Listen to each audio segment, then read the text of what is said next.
Okay, buying a car in Malaysia.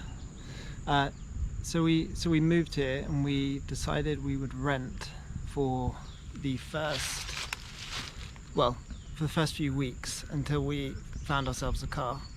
So we found not the sort of airport rental company, but we found we'd been recommended one that was private and kind of designed for that 2, 3, 4, 2 months, maybe 6 months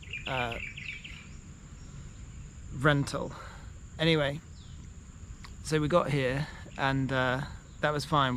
It was a Proton XC90 because we're 5 of us, and obviously luggage and equipment, and all the kids are in tennis, so we needed lots of space. So during those first few weeks, we started looking at cars, and we found a website, I think Carlist.my, that has all the second-hand and maybe new cars listed. So we started our search. And obviously in a totally new market, we knew no one, so we had no help in guiding us. So we found out we wanted to get ourselves, we'd seen them on the road, it's a Toyota Velfire or a Toyota Alphard. We are 5, but we know that we'll often have a 6th person in the car, so we needed a 6-seater, and that's not that easy to accomplish. But luckily, I say luckily in Malaysia they import this Toyota Velfire, this Toyota Alphard, which is a 6-seater, and in hindsight it's absolutely the most perfect car for us. One of our mothers is visiting, and my mother's already visited. The 6-seater Alphard or Velfire is absolutely perfect. The only problem with a Toyota is it's expensive. So I'm doing this in completely the wrong space because there's people like driving around. Anyway, let's persevere. I'll try and ignore everyone. They'll wonder why a man is sat on a stake in a kids play area talking into a camera, but let's just crack on. So anyway, went on to Carlist, and generally Alphards and Velfires are 200,000 ringgit. So we went and we looked. We went the area where all the cars are. Again, in Malaysia, they seem to congregate all around the same point. So we drove around the garages with our rental and looked at loads of Velfires and Alphards. We decided on this car pretty early. It was just a question of finding the one we wanted. So next thing we realized was, if it's your first time being insured in Malaysia, they on a highly valued car like a newer Alphard or Velfire, the insurance was very, very expensive. So as we brought down the price of our car, the insurance dropped massively. So I then get in an argument with my other half that we need to get a more used Alphard and Velfire, and that's difficult to do because you see the new ones, it has all the new tech, it has all the stuff, and it's all shiny, and they're like, oh, let's get the new one. And I had to hold strong and persuade her that the best car for the first year is an older one. One, because we are likely to not likely, but there's a higher chance, because we don't know the road customs and how things operate, that we will prang it. So I was like, let's not prang a new one, because that'd be a real pain. Let's prang an old one.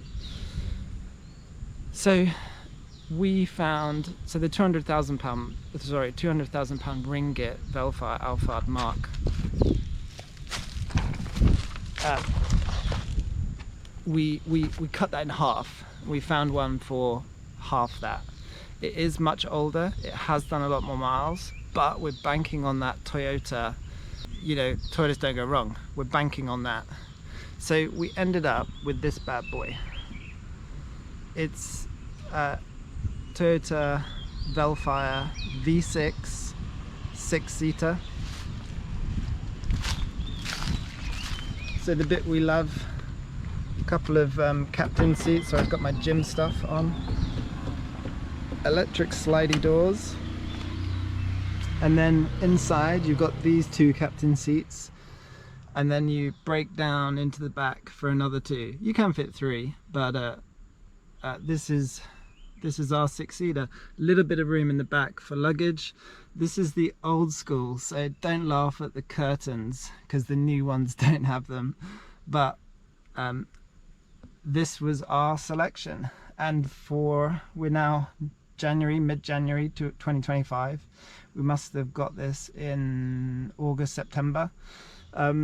It's been good, and we just put it through its first service, and we have had one tire blowout, which was a difficult situation, but I would definitely get this tomorrow, all day, every day, if I was getting another car. It's just been perfect for us. It's super comfy on the long journeys. It's when I saw that this one was a V6, I was just all over it, because for some reason newer cars have really small engines, and I always think you can hear them struggling. So this V6 is like, which I like personally. I mean, if they made a V8, I'd get it. Anyway, this is V6. It's been great, and you know how you develop a relationship with your cars? I definitely enjoy this car. Okay, so Carlist.my, we went on there, we applied the filters, price, mileage, year, all the usuals, and then we went and visited each one.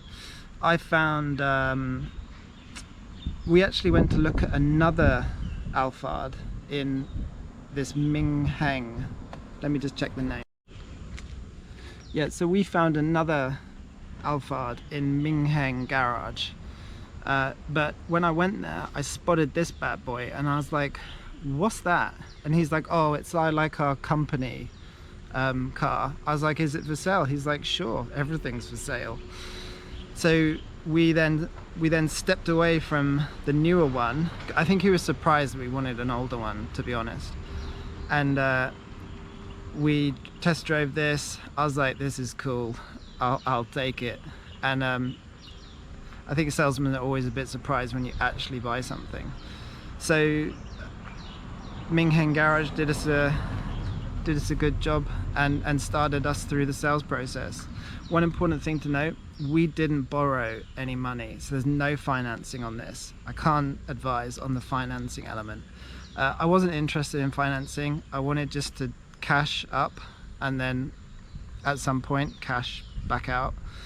Financing, you're making the finance company rich. So I have a personal financial belief that if you can't afford it cash, you can't afford it.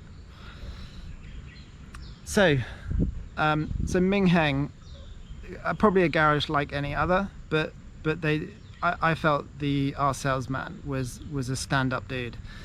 One thing to note, this had a Duff spare tire, which would later prove to be, we felt, nearly life-threatening. We had a blowout on a motorway, and there is no or very little room on some motorways to hide, and we couldn't roll because literally the tire was shredded. So I had to change the tire with a lot of heavy traffic going past at high speed, and the spare was perished. It was completely ruined. So we crawled forward to the next garage where we could call our insurance and get our tow truck.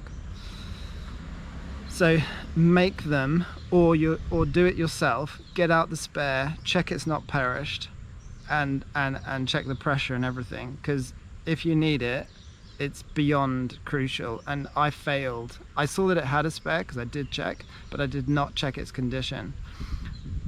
Definitely should have done that. Going forward, I'm checking that spare.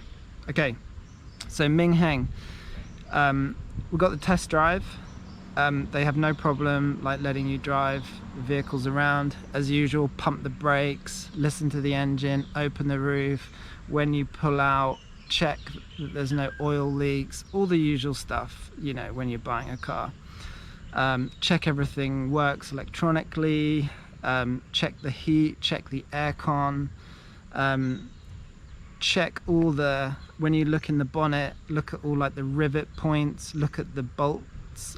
You can see that if it's been in a crash, because the paintwork around the bolts will have been cracked.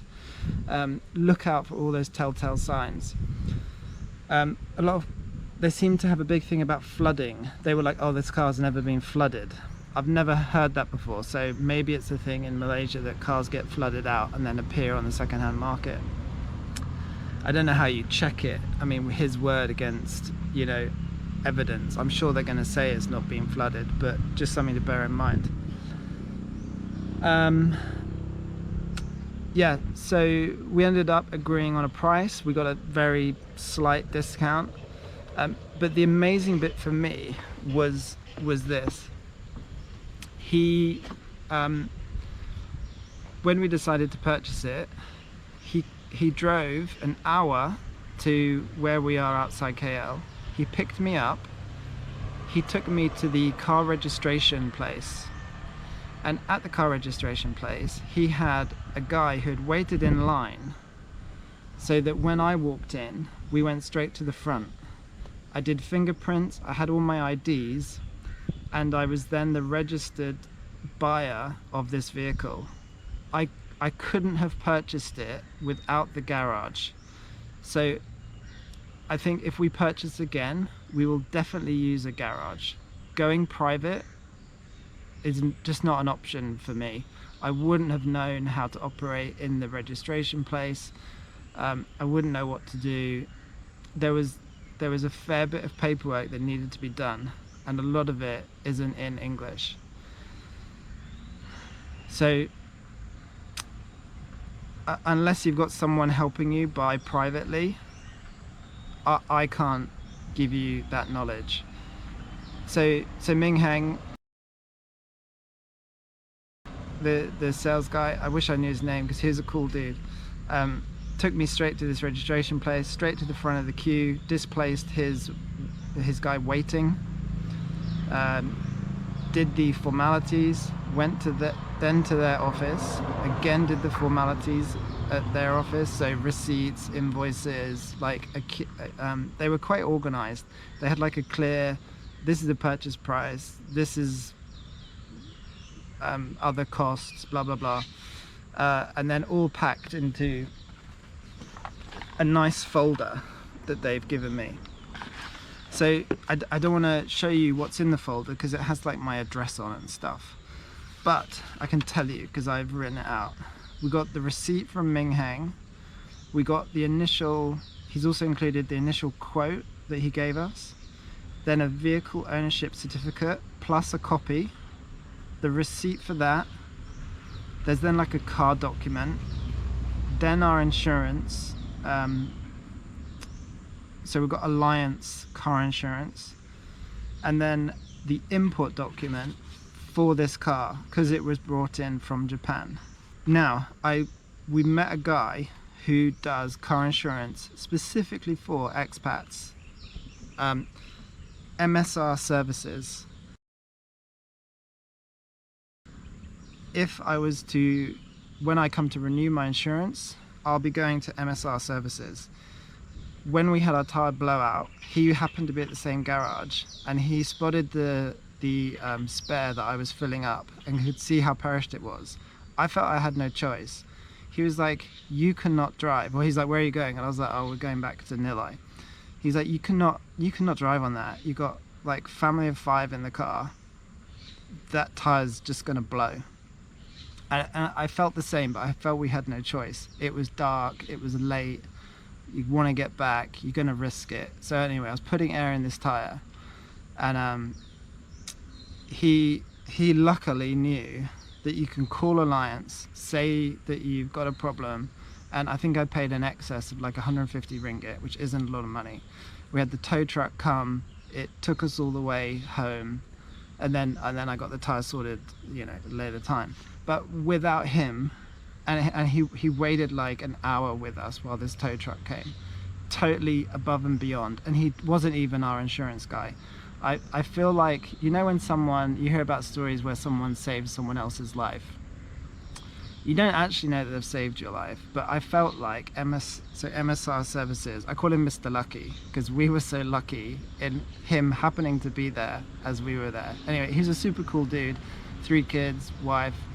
He had been bike racing up near Kuantan, I think, Rendang. And he totally like saved our lives that night, and I'll be forever grateful. And anyway, so stand up guy, MSR Services for your expat insurance, and I'll be going the same place when mine comes up for renewal. Yeah, so that was in the pack, and then it was a case of handing over the keys and see you later. And Ming Heng Garage, our sales guy, was like, you need to do the oil at 98,000 miles, you need to do some belt at 102,000 miles. So on our way we went, and they did a great job. I would definitely recommend using a garage, and that is the level of service I reckon you should be expecting. They should take you to the registration office, they should sort of help you with your insurance. You probably get a small discount on the listed price. Maybe I overpaid, I don't know. Just one thing about the insurance. So we were quoted 8,000 ringgit for somewhere around a 200,000 ringgit car. Once we halved it, I think we paid around, it's either 2,000 or 4,000. Anyway, it literally halved, and that's unusual because normally insurance doesn't come down that quick. But just if it's your first car, maybe for your first year, get something a bit budget. I don't want to say budget, I mean this is still crazy amount of money, but maybe get your first year of driving experience under your belt before you get your like I don't know, super end Lexus. Because my missus really wanted to tow the Land Cruiser, but they were around 300,000 ringgit, and they'd done a lot of miles. So that'd have been like crazy costs for the car, and then crazy insurance. I don't even know how much that would have been. But like in the UK, insurance, especially now, can really bite into the overall cost of your vehicle. And you look at the cost of the vehicle, and you kind of ignore the fact that you've got to get insurance on it because it's such a pain. And obviously in the UK you've got road tax as well. But we've tried to be sensible. Hopefully, well, I do like this car. Decent car, 6-seater for all of us. Super comfortable on the longer journeys that we have taken. It's not just a nip around. And reasonable insurance. And hopefully, you know, this will be good for maybe 1, maybe 2, maybe 3 more years. Let's see. But definitely recommending Ming Heng Garage or similar. And I think I've covered just about everything. I'll jump onto the website for Ming Heng just to show you, and I'll jump onto the website for Carlist.my. There probably are other websites to buy cars through, but Carlist did seem to have really big selection. Alright, so real quick, this is Carlist.my. Straightforward filtering options by brand, by condition, as in new or used, model and price. This is the only site we used. Once we found this, we just concentrated on this. So I've just filled out the initial criteria, and it's a good site. It's similar to the UK version of Auto Trader. if you've got that in your territory. Here are your vehicles. So this is a 83,000 Alpha 2014. This is the stuff we were looking at. It tells you which area they are in and whether it's a dealer or private sales agent. Yeah, and that's where we came for our cars. Well, the ones we wanted to look at. And then again, just to recap the MSR services for the insurance for expats. If you just search MSR services, you get this page where it's got his contact numbers and his office location. I believe, yeah, here's the email and telephone number and address, and that's where I would get that from. All right, that's it. Long one. Thanks for bearing with me. Sorry, one last thing. It's just the area where the garages are. And here's KL. So Putrajaya, KL Center. And then it was this upper segment here where this red dot is. That is where, whenever we searched up a garage address, it was always up here, every single time. And I've realized why. It's because the car registration place is there. So it's an absolute no-brainer that all the garages are near the car registration place. And that is in this northeastern section of KL. All right, now that is the end.